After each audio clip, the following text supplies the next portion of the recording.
ये बहुत अच्छी बात है, पशुओं की सेवा करती हैं, लेकिन आपको कानून को हाथ में लेने का हक किसने दिया? पूरी गली के अंदर कहूँ उनको बेइज्जत करते हुए भी, तो ये हक आपको किसने दिया? क्योंकि पुलिस का काम है। देखिए मैं बताती हूँ, उसमें मिसअंडरस्टैंडिंग ये हुई है, 112 की गाड़ी सामने से आ गई थी।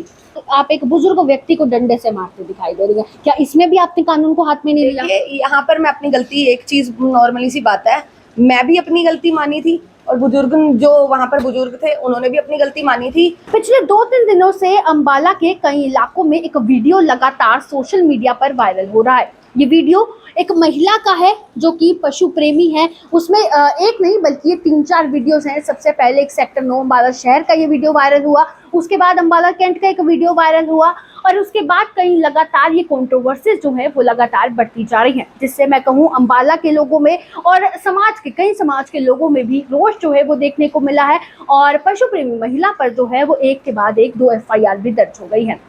हालांकि इस महिला ने ऐसा किया क्यों, ये सवाल सबके मन में है और इन्हीं सवालों का जवाब जानने के लिए आज हम लोग भी पहुंचे हैं उन्हीं महिला पशु प्रेमी के पास। वंशिका लांबा है हमारे साथ। मैडम, एक के बाद एक कई कंट्रोवर्सीज में आप फंसती जा रही हैं, कई बार कानून को हाथ में आप जो है वो लेते हुए दिखाई दिया, ऐसा क्यों?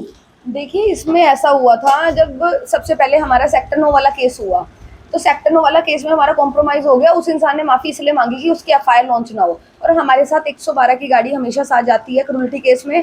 उस दिन भी क्रूरल्टी केस में 112 की गाड़ी ही थी वहां पर मौके पर, वीडियो में आपने देखा होगा।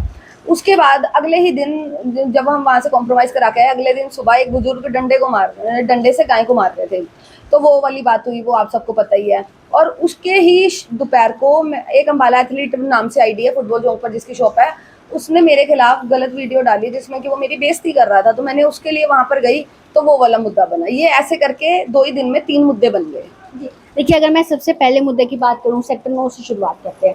उसमें भी बीइंग अ पशु प्रेमी, देखिए बहुत अच्छी बात है, पशुओं की सेवा करती हैं, लेकिन आपको कानून को हाथ में लेने का हक किसने दिया?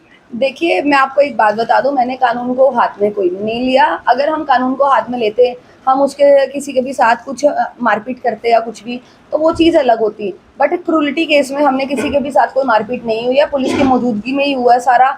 और साथ में जो हम वहाँ पर सिटी सेक्टर 9 में गए थे, उसका मुद्दा कोई बन ही नहीं सकता, क्योंकि वो इंसान को भी पता है कि मैंने उसको बचाया है एफआईआर ना करा के, सिर्फ माफ़ी से छोड़कर।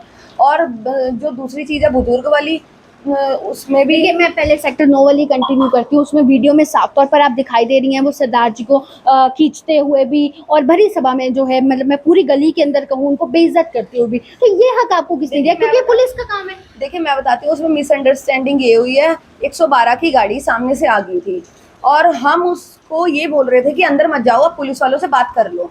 बट वो इंसान अंदर की तरफ भागता जा रहा था, तो हमें इस वजह से उसको रोकना पड़ गया और रोकने के लिए वो वीडियो में कवर हुआ। तो वो चीज़ आपके सामने है। हम अगर हमें कुछ गलत करना होता तो हम 112 की गाड़ी वहाँ कभी भी ना बुलाते, जो कि हमने खुद बुलाई है। आप खुद समझदार हो।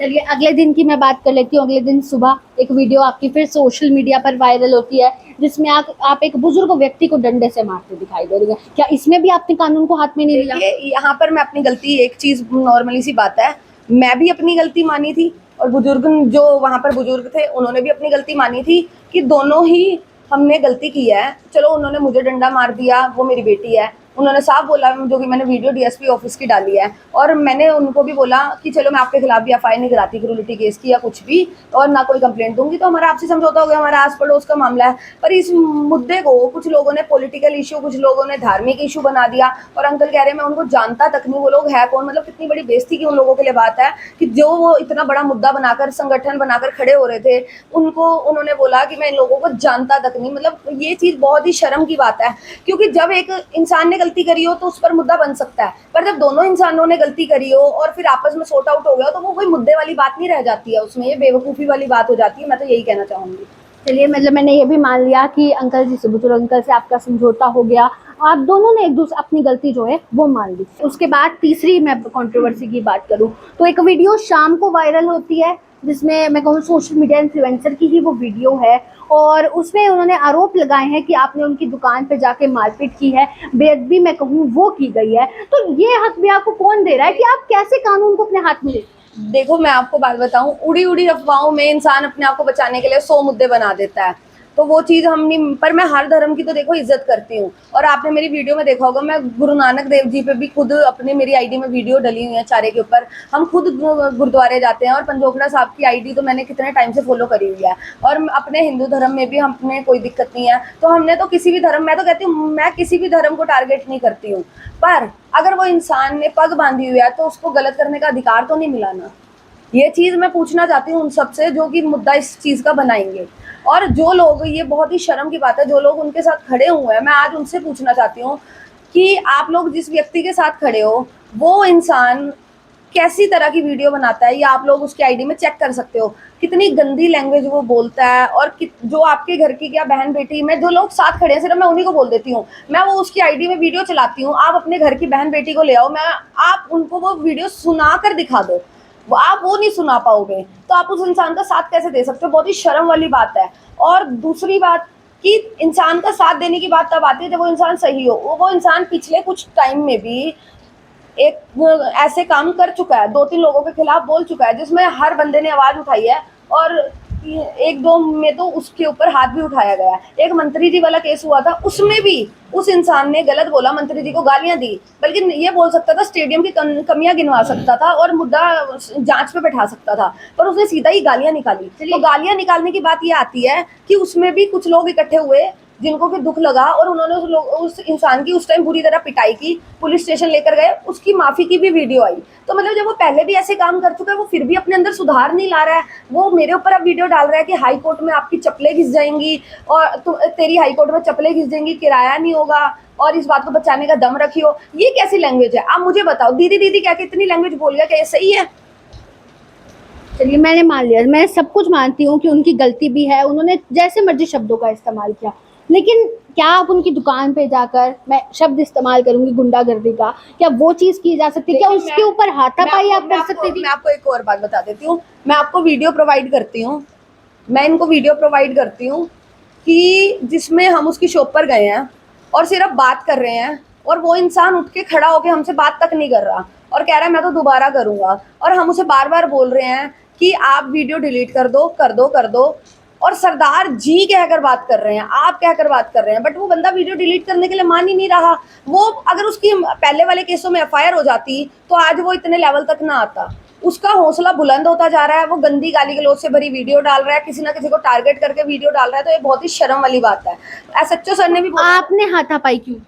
हाथापाई नहीं हुई थी, मैं आपको बात बताती हूँ। जब हमने पूरी बात की उसके बाद उसके हम सिर्फ 2 लोग खड़े थे, मैं और एक और जो हम 2 लोग आपस में वहाँ पर खड़े हुए थे, हमने सिर्फ उससे बात की, और वो इंसान के साथ 4-5 लड़के और थे, जो कि मैं आपको वीडियो में दिखा दूंगी कि हम सिर्फ 2 हैं और वो 4-5 लोग हैं। तो उन्होंने फ़ोन करना कि हम इसको बुला रहे हैं, हम उसको बुला रहे हैं, और लड़ाई झगड़े का माहौल बनाया। तो बाहर बहुत पब्लिक थी, आके खड़े होने लगी है, तो पब्लिक की आदत होती है गेट पे खड़े हो जाए, कहीं खड़े हो जाए। अगर यहाँ पे भी अभी लड़ाई होगी तो अंदर भी आके लोग खड़े हो जाएंगे, तो वही काम वहाँ पर हुआ, और उसने इस चीज़ को हाथापाई और मतलब लड़ाई झगड़े का मुद्दा बनाया, और कह रहा है मेरे को एप्लीकेशन में लिखा है 20 लोगों ने पीटा। अगर किसी इंसान को 20 लोग पीटते हैं ना, तो वो इंसान खड़ा नहीं हो पाता, और उसको एक खरोच तक नहीं है, कमाल की बात है। और जहाँ तक की बात बची पग की, बेअदबी वाली, ऐसा कुछ हुआ नहीं। अब उसको पता था मेरे काले कारनामे ऐसे मेरे साथ कोई आके खड़ा नहीं होगा, तो उसने जब धार्मिक मुद्दा बनाया तो कुछ लोग उसके सपोर्ट में आ गए। अब ये तो उसने उनका यूज किया है, बल्कि अगर मैं उन्हीं लोगों से पूछूं आप इसकी आईडी चेक करो, आप इसकी पिछली हिस्ट्री चेक करो, वो बेकार हरकतें करता है शुरू से। ये बहुत ही शर्म वाली बात है। चलिए, ये सब तो मैंने आपकी सारी बातें सुनी, लेकिन मेरा सवाल अभी भी वही है कि कानून को हाथ में क्यों लिया जाता है बार बार? Back to back 3 videos, 3 controversy, और तीनों में आप कानून को हाथ में लेंगे। क्या कानून का डर मैं नहीं है? आपको अब एक बात बता देती हूँ, कानून को हाथ 3 वीडियो में नहीं लिया जा सकता, क्योंकि पहली वीडियो में सेक्टर 9 में भी पुलिस एसएचओ सर की निगरानी में कॉम्प्रोमाइज हुआ है। आप बात कॉम्प्रोमाइज तक नहीं पहुंच रही, हम सिर्फ बात कर रहे हैं कि आपने देखो, पहली वीडियो में भी आप चिल्लाती दिखाई दी, आप बेइज्जत करती दिखाई दी, दूसरी वीडियो में आप मारती दिखाई दी, तीसरी वीडियो में आपके ऊपर आरोप लगे मारने के। आप एक बात बताओ मुझे, अब हम किसी जानवर के लिए दिन रात सेवा करेंगे और उसको इतने खूनो खून तरीके से मारा पीटा गया और कहीं फेंकवा दिया गया, बकायदा वीडियो है मेरे पास, और दिल्ली से मेरे पास कॉल आती है इस केस के लिए। तो आप एक बात बताओ, क्या इस इंसान को अगर हम लोग वहाँ पे उसको जरा से ये भी कह दिया तो बाहर खड़ा हो जा, तो क्या वो मतलब कानूनी तौर पे अपराध हो गया? क्या वो चीज़ गलत हो गई है? मतलब ये चीज़ बहुत ही गलत है। मैं एक चीज पूछना चाहती हूँ, जिसके लिए हम दिन रात मेहनत कर रहे हैं, उस जानवर के साथ गलत हो रहा है और वो इंसान अपनी गलती मानने की बजाय वो घर के अंदर जा रहा है हमसे बिना बात करे बगैर, और वहां से पुलिस की गाड़ी आ रही है। मतलब हम बेवकूफ हैं जो लोग उसे, अगर वो वहीं पर, और अगर हम चाहते तो उसके खिलाफ FIR दर्ज करा के उसको कोर्ट के चक्कर कटवा सकते थे, बट मैं उसको फिर भी छोड़कर आई वहां पर। अब ये देखो, इसमें तो मेरी ही कहीं ना कहीं अच्छाई है जो मैंने छोड़ दिया। और उस इंसान ने भी कल इंटरव्यू में बोला मैंने कोई 10 फीड के कट्टे नहीं लिए और ये गलत चीज थी। और इसमें भी उस इंसान ने इसलिए बोला क्योंकि उसको पता है इन्होंने मेरी FIR होने से बचाई है और इन्होंने मेरा पूरा साथ दिया। लो, ये एक न्यूज़पेपर के द्वारा गलत अफवाह फैलाई गई थी। देखिए, मैं आखिरी में जाते जाते सिर्फ आपसे यही सवाल करना चाहती हूँ, सोशल मीडिया पे आप बहुत एक्टिव रहती हैं, आज वो समय है जब सोशल मीडिया पे पूरी की पूरी नेगेटिविटी जो है वो छाई हुई है। सोशल मीडिया पे आपने, शायद आप भी कमेंट्स पढ़ रही होंगी, हर कोई व्यक्ति के दिमाग में यही चीज है कि आपने गलत किया मैं है। आपको बात बताती हूँ, जब उसके साइड के जो लोग आए हैं, अगर वो कमेंट लिस्ट में आएंगे तो वो नॉर्मली सी बात है गलत कमेंट करेंगे, और वो पॉलिटिकल मुद्दा है तो पॉलिटिकल लोग अपने तरीके से गलत कमेंट करवाएंगे उस वीडियो पर। और वो एक सोशल मीडिया इन्फ्लुएंसर है तो उसको मतलब ये पता है कि किस तरीके से गलत कमेंट फेक, और आप फेक कमेंट के सभी देख लेना, गलत कमेंट के सारी फेक आईडी है। अगर कोई जेन्युइन बंदा कर रहा होता तो अपनी पर्सनल आईडी से करता, फेक आईडी से सारे कमेंट किए हुए हैं। तो फेक आईडी का मतलब तो ये होता है कि किसी ने टारगेट बनाकर, ये फेक आईडी बनाकर ये सारे कमेंट करवाए गए हैं और मुझे करवा के मुझे ही टारगेट कर रहे हैं और अपना जो पिछली कुछ बातें हैं उसको लेकर वो आगे आए हैं। और ये चीज मैं एक और बात बोल देती हूँ, अगर एक व्यक्ति द्वारा थाने में बोला गया कि वंशिका गुंडागर्दी करती है इतने लोगों को साथ ले जाकर, मैं आपको एक चीज बताती हूँ। देखिए, अगर आप हो, आप मीडिया से हो, चलो आपकी तो बात हो रहा है, हमारे पास आता है क्रूरल्टी केस। क्रूरल्टी केस में हमने नई जगह नए इंसान के पास जाना है। अब वो इंसान हमें, अगर मैं अकेले जाऊंगी, हमारे साथ डंडे मारने लग जाए या हमें जान से मार दे या फिर कुछ कर दे आगे से, तो उसका कौन जिम्मेदार होगा? अगर कोई गारंटी ले सकता तो मैं आगे से कोई किसी को अपने साथ नहीं लेके जाऊंगी, बट कोई नहीं गारंटी ले पाएगा, इसीलिए हमें अपने साथ 5-10 बंदों की टीम लेकर जानी पड़ती है कि जिसमें कि हम उस पूरी गली जब एक साइड होगी तो हमारे साथ 5-10 लोग होंगे तो वो आमने सामने हमारी बात हो जाए। और बल्कि मैं तो लोगों को अब तक छोड़ती आई हूँ कि कॉम्प्रोमाइज कर लेते हैं, कोई बात नहीं, क्या तुम्हें कोर्ट कचहरी के हमने चक्कर कटाने। बट अगर ऐसी हरकतें रही तो मैं हर केस में आने वाले टाइम में FIR कराना चाहूंगी। मैं फिर छोड़ने की कोई उम्मीद मेरी तरफ से नहीं हो। तो ये तो हमारे साथ वंशिका लांबा, हालांकि अम्बाला में चल रही कंट्रोवर्सी पे इन्होंने बहुत से जवाब भी दिए हैं और हाँ, इस बात का जवाब जरूर दिया है कि आखिर क्यों ये हर बार कानून को अपने हाथ में लेकर चलती हैं और क्यों लोगों के साथ जो है वो इस तरह की हरकतों पर उतर जाती हैं।